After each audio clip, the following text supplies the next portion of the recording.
Could Dolphins GM Chris Grier be up to something big? He made a contract restructure today to free up some cap space that caught my attention as well as other Dolphins fans' attention online. I'm Nick Roloff. This is Dolphins Today.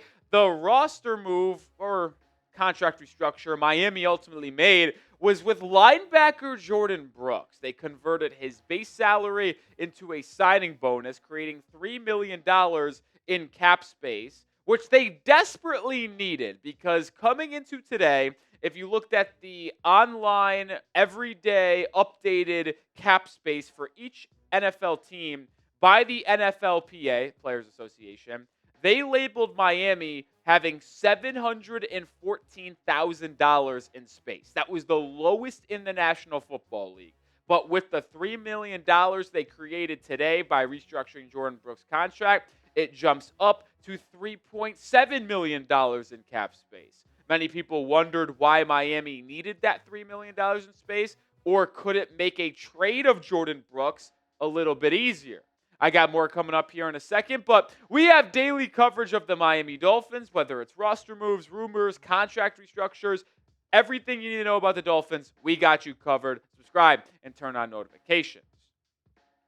Many people, including ESPN's Benjamin Solak, speculated online that this contract restructure ultimately could lead to a Jordyn Brooks trade. Is that possible? Brooks signed a 3-year deal with Miami prior to last season, had an unbelievably good first campaign in Miami, and has been good again this year and has one more year left on his deal.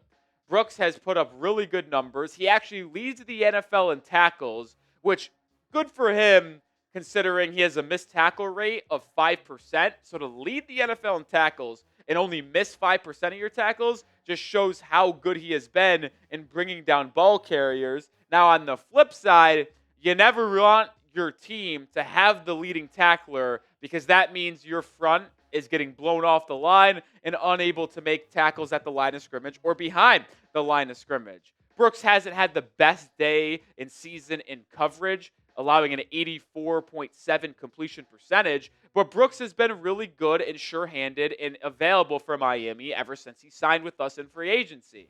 And I'll be honest, I just don't see a Jordyn Brooks trade. I don't know who would be calling out for Brooks. If the Dolphins got a good offer for the veteran linebacker, I think you have to entertain that trade. I know the Tampa Bay Buccaneers are a team that have been thrown out there as a potential team that could trade for Jordyn Brooks. I just don't think one is coming, and I don't think a big trade is coming for Miami, really in general. I think the $3 million created in cap space is more or less for flexibility throughout the season because Miami is going to make more roster moves throughout the year, whether it is signing players to the active roster like Greg Dulcich earlier this week when Darren Waller was placed on IR, or just other additions to the roster if they trade away players like Jalen Phillips and Bradley Chubb.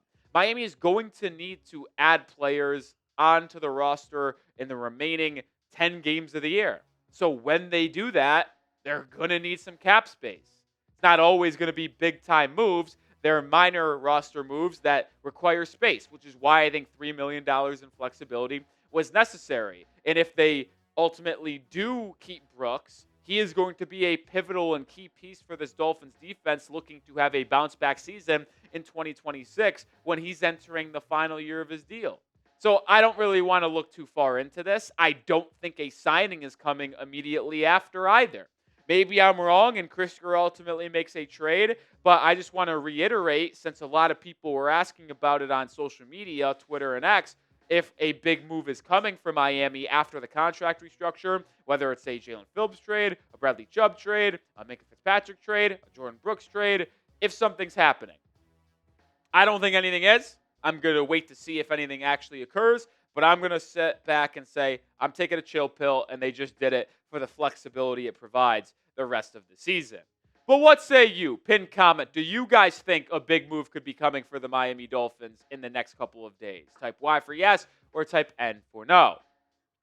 We'll segue to roster moves and rumors and into actual news for Miami here as we get closer and closer to this Week 8 matchup in Atlanta between Miami and the Falcons. And we'll start with the injury news. Could we have another tight end out? Darren Waller placed on IR with that pec strain earlier in the week. Julian Hill, the now presumed tight end one, was not at practice on Thursday. That marks the second straight practice he was a DNP, actually the only Dolphin on the injury report listed as a DNP. Miami has a very limited tight end room right now. It's the worst tight end room in the entire NFL, with Waller sidelined for 4 games. I mean, you have Julian Hill, Tanner Conner, and Greg Dulcich, who I am pretty high on. But you might not have Julian Hill this week because he is missing back-to-back practices. So it might be the Tanner Conner and Greg Dulcich show. Now, I am excited for Greg Dulcich. He was one of the better tight ends in the preseason, had a pair of touchdowns. He's 6'4", 245, ran a 4.69 40. I think he's a fluid route runner. I think he might be the best receiving tight end Miami has in their building right now, since Darren Waller is on injured reserve. And I think we're going to see a lot of Dulcich and Conner because Julian Hill and Darren Waller very well may be missing this game. You could also see a practice squad elevation for Miami. The Dolphins have 2 tight ends on their P squad. Hayden Rucci, the former Wisconsin Badger, has been on the practice squad for 2 years now, last season and this year. And then they just signed Chris Myrick, who is on the preseason roster this year for Miami and with the Dolphins earlier in the 2020s, to the practice squad this week to replace Dulcich, who got moved up to the active roster. More news coming up here in a second, but this episode is brought to you by PrizePicks. You and I make decisions every single day. The right decision on PrizePicks can get you paid. Just pick more or less at least 2 player stats. If you get your picks right, you could cash in. How you play is up to you. You want flexibility? Choose FlexPlay, where you can get paid even if one of your picks misses. If you want the biggest payouts, go for the power play. No matter your play, PrizePicks is a great way to put your takes to the test. I have an entry in for this week. I got more than Bijan Robinson, 89.5 rushing yards, less than Tua Tagovailoa longest completion, and more than Jalen Waddle, 3.5 receptions. Join me and the millions of others on PrizePicks. Which players are going off? Which ones are overhyped? Make your picks in less than 60 seconds and turn your takes into cash all season long on PrizePicks. Download the PrizePicks app today and use code CLNS to get $50 in lineups after you play your first $5 lineup. That's code CLNS to get $50 in lineups after you play your first $5 lineup. PrizePicks, it's good to be right. It is Thursday, which means Dolphins coordinators speaking to the media, Anthony Weaver, Frank Smith, Craig Aukerman, all in their own rights talking to the media. And Anthony Weaver had some interesting quotes on a couple players like Minkah Fitzpatrick and Chop Robinson, because Chop Robinson hasn't been getting a ton of snaps, playing just about 35% of the defensive snaps this year for Miami. Meanwhile, Jalen Phillips playing about 68, 69% of the snaps, and Bradley Chubb playing about 65, 66% of the snaps. Well, here's what Weaver said about the second-year first-round pick out of Penn State. Chop has had an up-and-down year. Not the production you want from a pass rush standpoint. He's had some inconsistencies in the run game where you have to clean up. Good at times. In times, you're like, man, you have to do better. I still love the kid. We've got to get it fixed. So pretty evident that the reason why we've seen Chop Robinson get a downtick in his snaps is because of his deficiencies, potentially defending the run. And listen, I know that's a big part of the NFL. And the Dolphins' run defense has been the worst in the National Football League. But here's my thought process. You drafted this man in the first round last year. He was a top 5 pass rusher in the NFL in the final 10 weeks of the NFL season. I am willing to live with the difficult and growing pains in the run game with playing Chop Robinson more. Because here's the kicker. You have the worst run defense in the NFL, and you're playing Bradley Chubb 30% more snaps than Chop Robinson. So you can blame Chop for some of the run game and why he's not on the field, but the guy you have on the field in Bradley Chubb ain't making a difference. So play the young guy who we've seen be and have flashes of a top 5, top 10 pass rusher in the NFL. Like, his pass rushing win rate hasn't been good this year, and he hasn't been generating pressures on the quarterback often. He hasn't been that good rushing the quarterback. I'm not saying he has been good. I'm just saying I don't get that reasoning for Chop not playing because the guy you're putting out there in Bradley Chubb hasn't been that good at all in stopping the run either. I give Jalen Phillips credit. He has set the edge. I think he has been your best edge rusher in terms of stopping the run. But Bradley Chubb hasn't done anything.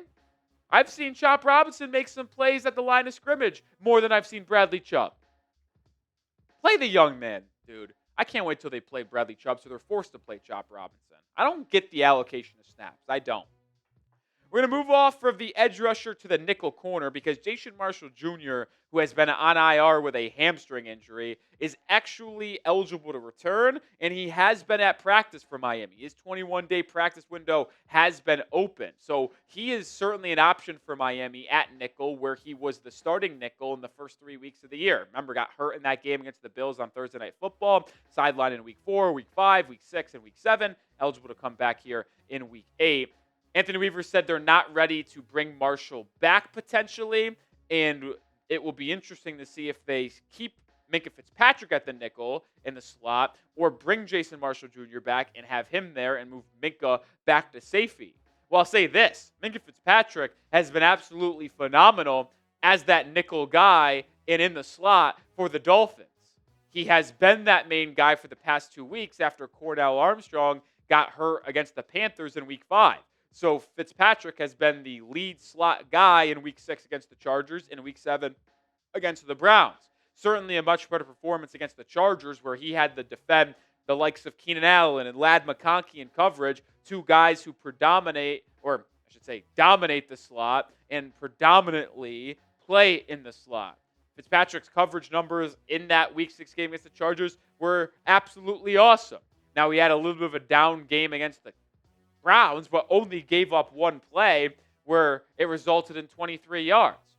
Miami's defense, even though it still is absolutely horrible, if you just look at the eye test over the past 3 weeks against the Panthers, Chargers, and Browns, it has been better than the first 4 weeks. It has. Like, you played good defense against the Chargers for most of that game, and then it fell off in the second half, yes, but I think your offense has a lot to do with that, with their inability to stay on the field and their turnovers. And same could be said against the Browns. I know the Browns scored 31 points, but Tua threw a pick six and then threw another interception where the Browns started with the ball at the 1 yard line. So that's 14 of the 31 points scored by the Browns that I would blame on the Dolphins offense. So the defense has sneaky been much better over the past couple of weeks when Minkah Fitzpatrick has been in the slot, close to the line of scrimmage, making plays in the run game, but also covering really well. So if you want the Dolphins defense to be better, I got to be honest, I think Miami's strategy of rolling with 3 safeties, Minkah in the slot, and Ashton Davis, Iafatu Malifonwu deep in back, that is the best way to go about this.